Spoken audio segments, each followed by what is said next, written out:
Let's start with defining what dysphoria actually is. According to American Psychiatric Association, gender dysphoria refers to a psychological distress that results from an incongruence between one's sex assigned at birth and one's gender identity. Though gender dysphoria often begins in childhood, some people may not experience it until after puberty or much later. Or in super layman's terms, dysphoria is the opposite of euphoria, or gender euphoria specifically. So if, as an example, you listen to your voice and you're like, wow, I sound really pretty, or I sound like I really like my voice. That is voice euphoria. Now that we're on the same page of what gender dysphoria actually is, how do you know if you feel it? And what do you do to find out what is right for you? Sadly, I'm not you, but I'm sure you're very pretty and cool and I would love to get to know you. So I can only tell you from my own experience and my own life what I experience as gender dysphoria and even gender euphoria is. Let's start super simple with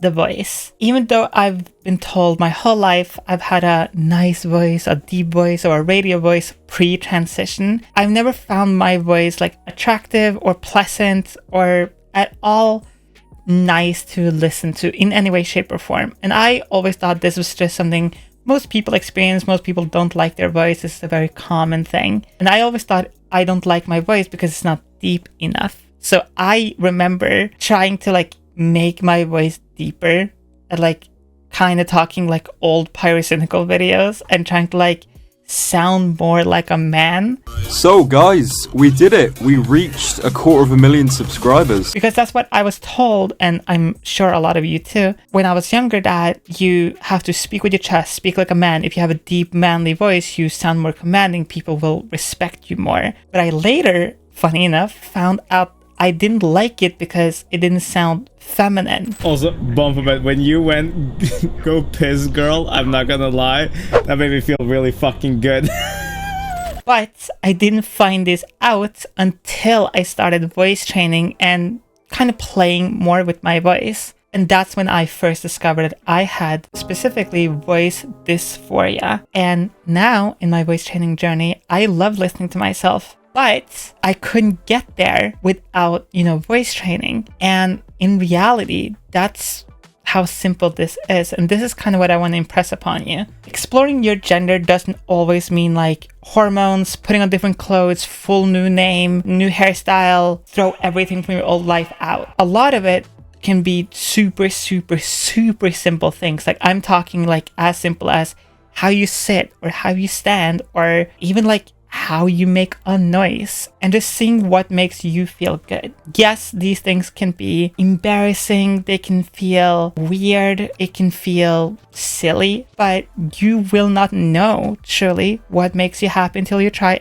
a little bit of everything. Transitioning is as much experimentation as it is standing firm of what you know is to be true about yourself, about what you like and what you know is you. So when you are exploring your gender, try everything, stick to it for a little bit, and see if you feel happier doing it. If you don't, you just don't do it anymore. If voice training wasn't making me feel better about myself, I just wouldn't do it. It doesn't make you less of a woman or a man or non-binary. It just makes you a person. It just makes you human. You wouldn't wear a shirt that makes you uncomfortable or is like super itchy.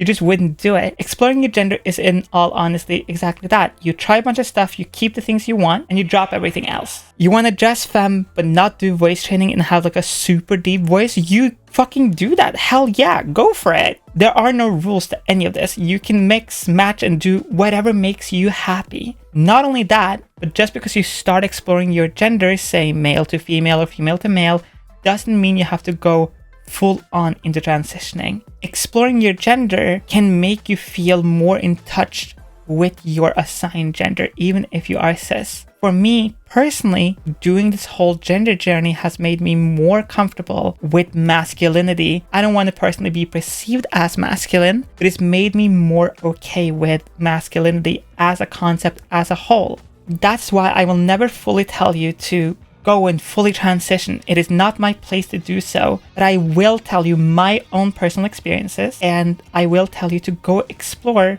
experiment, and try different things if you so desire, or if you have questions about it. Because as many videos I can make, as many DMs I can answer, as many comments I can answer, as many questions I can answer on stream. Follow me on Twitch, by the way. You should watch my stream 3 times a week. What it really comes down to at the end of the day is you and your exploration about yourself and your gender and your body. This whole thing, all of this,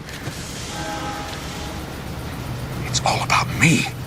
And just trying everything at least once. The only note I will give you on this is if you do decide to try to go and explore a little bit about your gender, or just trying out new clothes or a voice or whatever, you need to give yourself some time. Just because you start voice training and you try to talk with a different voice doesn't mean that you're gonna love it right away. It doesn't mean that you're instantaneously going to feel the euphoria, because things take time. There was a very long while there where I felt my new voice was fake. It didn't feel like me. It didn't feel real in a way because I had to like put it on. But now, if my voice drops, if I'm sick or I have a cold or whatever and I can't fully voice train, I feel awful. So it makes me unhappy, which then in turn makes me feel happy that I've been on this voice training journey. That's how simple it is.